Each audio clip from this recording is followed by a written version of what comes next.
ಮಳೆಯಿಂದ ಕೊಚ್ಚಿ ಹೋದ ರೈತರ ಜಮೀನು. ಕೃಷ್ಣಾ ನದಿಯ ಇಕ್ಕೆಲೆಗಳಲ್ಲಿ ಮಣ್ಣು ಕೊಚ್ಚಿ ರೈತರು ಕಂಗಾಲು.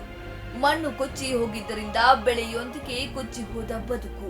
ಹೌದು, ಕುಂದನಗರಿ ಬೆಳಗಾವಿ ಜಿಲ್ಲೆಯ ಮೂಲಕ ಕರ್ನಾಟಕ ರಾಜ್ಯವನ್ನ ಪ್ರವೇಶ ಮಾಡುವ ಕೃಷ್ಣಾ ನದಿಯು ಮಹಾರಾಷ್ಟ್ರದ ಕೊಂಕಣ ಪ್ರದೇಶ ಹಾಗೂ ಕೃಷ್ಣಾ ನದಿಯ ಅಚ್ಚುಕಟ್ಟು ಪ್ರದೇಶದಲ್ಲಿ ಸುರಿದ ಭಾರೀ ಮಳೆಯಿಂದ 5 ಲಕ್ಷ ಕ್ಯೂಸೆಕ್ಗೂ ಹೆಚ್ಚು ನೀರು ಹರಿದು ಬಂದ ಪರಿಣಾಮವಾಗಿ ಕೇವಲ ಮನೆ ಮಠ ಬೆಳೆಗಳು ಮಾತ್ರ ಹಾನಿಯಾಗಿಲ್ಲ, ಹೊಲ ಗದ್ದೆಗಳು ಕೂಡ ಕೃಷ್ಣಾರ್ಪಣವಾಗಿದೆ.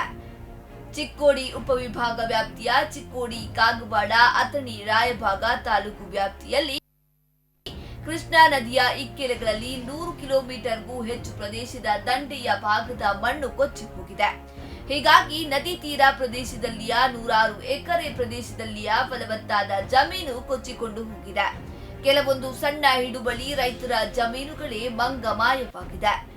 ಇನ್ನು ಈಗಾಗಲೇ ಪ್ರವಾಹ ಬಂದು ಹೋಗಿ 2 ತಿಂಗಳು ಕಳೆಯುತ್ತಾ ಬಂದರೂ ಕೂಡ ಕೊಚ್ಚಿ ಹೋಗಿರುವ ರೈತರ ಜಮೀನಿನ ಸಮೀಕ್ಷೆ ಕೂಡ ಮಾಡಿಲ್ಲ ಎಂಬ ಆರೋಪ ನದಿ ತೀರದ ರೈತರದ್ದಾಗಿದೆ.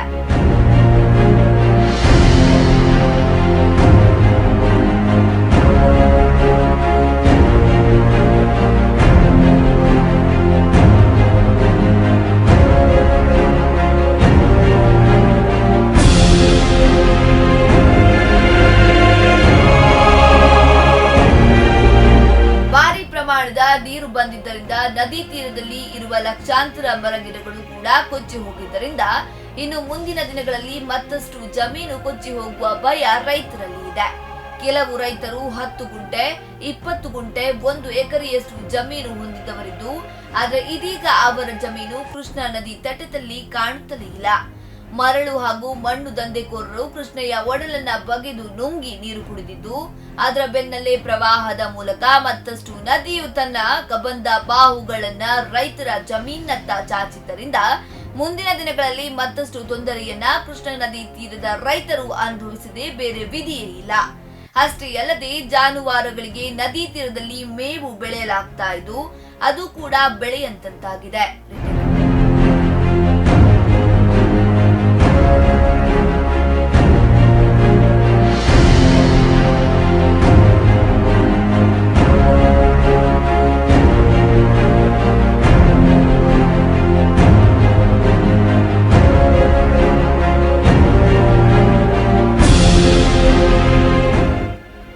ಅಲ್ಲದೆ ಜಾನುವಾರುಗಳಿಗೆ ನದಿ ತೀರದಲ್ಲಿ ಮೇವು ಬೆಳೆಯಲಾಗುತ್ತಿದ್ದು, ಅದು ಕೂಡ ಬೆಳೆಯದಂತಾಗಿದೆ. ಜಾನುವಾರುಗಳು ಕೂಡ ಮೇವು ಇಲ್ಲದೆ ಕಂಗಾಲಾಗಿದ್ದು, ಕೃಷ್ಣಾ ನದಿ ತೀರದಲ್ಲಿ ಹೈನುಗಾರಿಕೆಯ ಮೇಲೂ ಕೂಡ ಭಾರಿ ದುಷ್ಪರಿಣಾಮ ಬೀರಿದೆ. ಹೀಗಾಗಿ ಜಿಲ್ಲಾಡಳಿತ, ಅರಣ್ಯ ಇಲಾಖೆ ಸೇರಿದಂತೆ ಸಂಬಂಧಿಸಿದ ಅಧಿಕಾರಿಗಳು ರೈತರ ನೋವಿಗೆ ಸ್ಪಂದಿಸಬೇಕಿದ್ದು, ಈ ಕುರಿತು ಅಧಿಕಾರಿಗಳನ್ನ ಕೇಳಿದ್ರೆ ಈ ನಿಟ್ಟಿನಲ್ಲಿ ಕಾರ್ಯಪ್ರವೃತ್ತರಾಗಿದ್ದಾಗಿ ಹೇಳುತ್ತಿದ್ದು, ನದಿ ತೀರದಲ್ಲಿಯ ಮಣ್ಣು ಕೊಚ್ಚಿ ಹೋಗದಂತೆ ಯಾವುದೇ ಕ್ರಮ ಕೈಗೊಳ್ಳದಿರುವುದು ಕಂಡು ಬರ್ತಾ ಇದೆ. ಒಟ್ಟಿನಲ್ಲಿ ಕೃಷ್ಣಾ ನದಿಯ ಇಕ್ಕೆಲೆಗಳಲ್ಲಿ 100 ಎಕರೆ ಫಲವತ್ತಾದ ಜಮೀನು ಕೊಚ್ಚಿ ಹೋಗಿದ್ದರಿಂದ ನದಿ ತೀರದ ರೈತರು ಕಂಗಾಲಾಗಿದ್ದು, ಹಾಕಿರೋ ಬೆಳೆಯೂ ಹೋಯಿತು, ನಂಬಿರೋ ಜಮೀನು ಹೋಯಿತು, ಮುಂದೇನು ಅನ್ನೋ ಚಿಂತೆ ಆವರಿಸಿದೆ. ಕುಮಾರ ಪಾಟೀಲ, ಸ್ಪಂದನ ನ್ಯೂಸ್, ಬೆಳಗಾವಿ.